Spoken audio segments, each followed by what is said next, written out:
Jadi kita akan membicarakan mengenai evaluasi yang ada di pertanian sekitar desa Pawenang ini teman-teman. Oke, selanjutnya ikuti terus. Terima kasih. Selamat pagi teman-teman.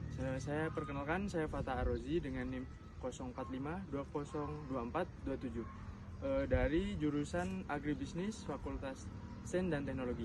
Oke, jadi gini teman-teman, saya akan melakukan evaluasi bersama penyuluh pertanian yang ada di Desa Pawenang, Nagrak. Baik. Oke, selamat pagi. Hari ini saya bersama PPL di Desa Pawenang. Kali ini saya akan menanyakan beberapa evaluasi mengenai tanaman yang ada di sekitar wilayah Pawenang sini. Baik, silakan perkenalkan. Assalamualaikum warahmatullahi wabarakatuh. Selamat pagi. Alhamdulillah hari ini saya diundang oleh Pak Fatah ya. Iya. Selaku sebagai mahasiswa dari mana Pak? Universitas Terbuka Surabaya. Oh ya, dari Universitas Terbuka Surabaya. Di sini saya sebagai penyuluh ya untuk sering melakukan sharing atau berbagi ilmu pengalaman bersama petani-petani setempat di daerah saya. Mulai dari budidaya seperti ini, pepaya, kemudian sayuran hortikultura dan tanaman yang lainnya. Oke, siap. Biasanya untuk tanaman pepaya sendiri itu di sini rata-rata kendalanya apa aja tuh? Kalau di pepaya tuh sekarang kendalanya di virus Pak. Nah jadi kan banyak virus tuh seperti kucuk daun menguning.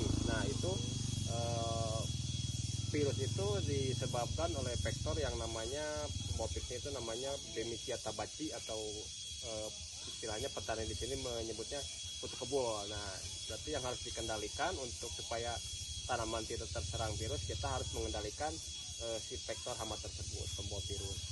Oke. Jadi efeknya sendiri dari kutu kebul ini dan cara menanggulanginya itu sudah ditemukan atau kita masih sedang usahakan itu? Sebenarnya sih sudah ditemukan ya. Cuman kadang kita kendalanya dari perlakuan kita sebagai petani juga. Mulai dari pas aplikasi, berarti ketika aplikasi itu kita harus tepat waktu, tepat dosis, dan juga tepat sasaran. Contohnya setiap berbagai jenis hama itu pengendaliannya pasti berbeda-beda. Contohnya kalau untuk kutu kebul, si pembawa virus tersebut itu kita mengendalikannya menggunakan insektisida yang berbahan aktif, mulai dari abamectin, imidacloprid, dan juga temetoxam. Nah, kadang yang jadi kendalanya tuh si petani tersebut belum mengenal bahan aktif tersebut. Jadi kadang salah aplikasi gitu, seperti itu. Oke. Jadi gitu ya teman-teman, untuk tanaman pepaya sendiri kurang lebihnya seperti itu. Mungkin nanti saya akan menuju ke tanaman hortikultura yang ada di daerah Pawenang sini. Baik, terima kasih. Oke, kali ini saya sudah ada di kebun cabai rawit yang ada di daerah Pawenang. Ini tanaman dari petani sekitar. Nah, ini nih ada contoh dari tanaman cabai ini sendiri yang sudah terkena serangan hama. Mungkin bisa dijelaskan oleh Pak Dede, silakan. Oke, siap. Terima kasih. Oke, ini salah satu tanaman yang terserang virus seperti yang tadi saya katakan ketika di kebun pepaya. Vektornya sama, penyebab virus kuning itu adalah Bemisia tabaci, yaitu jenis kutu-kutuan ya. Dan pengendaliannya pun sama, menggunakan bahan aktif abamectin, kemudian imidacloprid dan temetoxam atau acetamiprid. Jadi emang si virus ini sekarang menjadi momok menakutkan bagi petani di desa Pawenang ini ya, karena sudah hampir semua tanaman sudah terserang virus. Jadi kita sebagai petani mungkin harus bisa mengendalikan si vektor penyebab virus kuning tersebut. Berarti harus melakukan pengendalian sedini mungkin, jangan menunggu ada serangan, karena ketika sudah tanaman terserang virus seperti ini itu akan susah untuk disembuhkan ya. Salah satu solusinya mungkin melakukan pencegahan. Kemudian ada lagi, ini adalah salah satu penyakit antraknosa. Ini juga salah satu penyakit yang ditemukan oleh petani cabai ya, karena bisa mengakibatkan gagal panen.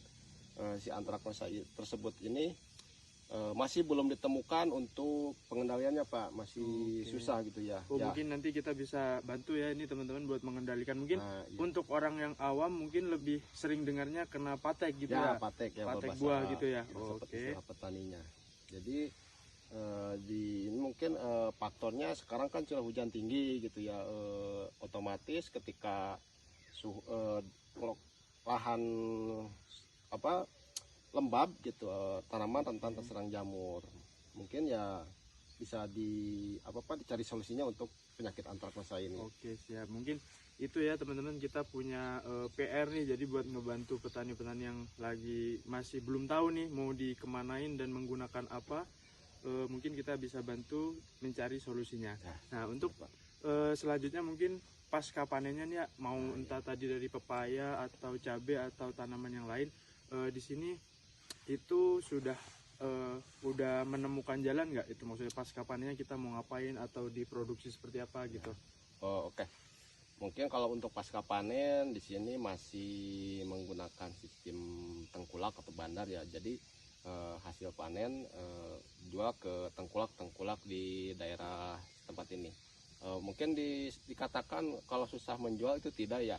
Cuman yang jadi kendala tuh Pak, sekarang ketika panen berbarengan, otomatis di pasar itu stok sayuran melimpah banyak gitu, jadi tidak terkendali. Nah, yang berakibatkan turunnya harga, bahkan sampai per kilogramnya nyampe 500 sampai 200 rupiah untuk sayuran. Kalau untuk cabai mungkin harga terendah sekitar 10 sampai 7.000 per kilogramnya.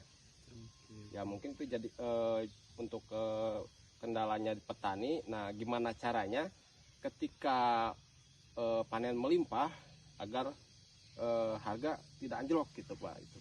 Oke. Mungkin nanti kita bisa mendiskusikan faktor pasca panennya akan Iya, Pak. kita buat produk olahan mungkin gitu ya. Iya, mungkin bisa itu Pak. Oke, mungkin itu aja teman-teman ya, kurang lebihnya dari evaluasi permasalahan ataupun masalah pasca panen dan kendala-kendala yang ada di lapangan. Baik teman-teman, mungkin itu saja yang bisa saya sampaikan bersama Pak Dede. Kurang lebihnya mohon maaf. Terima kasih. Assalamualaikum warahmatullahi wabarakatuh. Waalaikumsalam warahmatullahi wabarakatuh.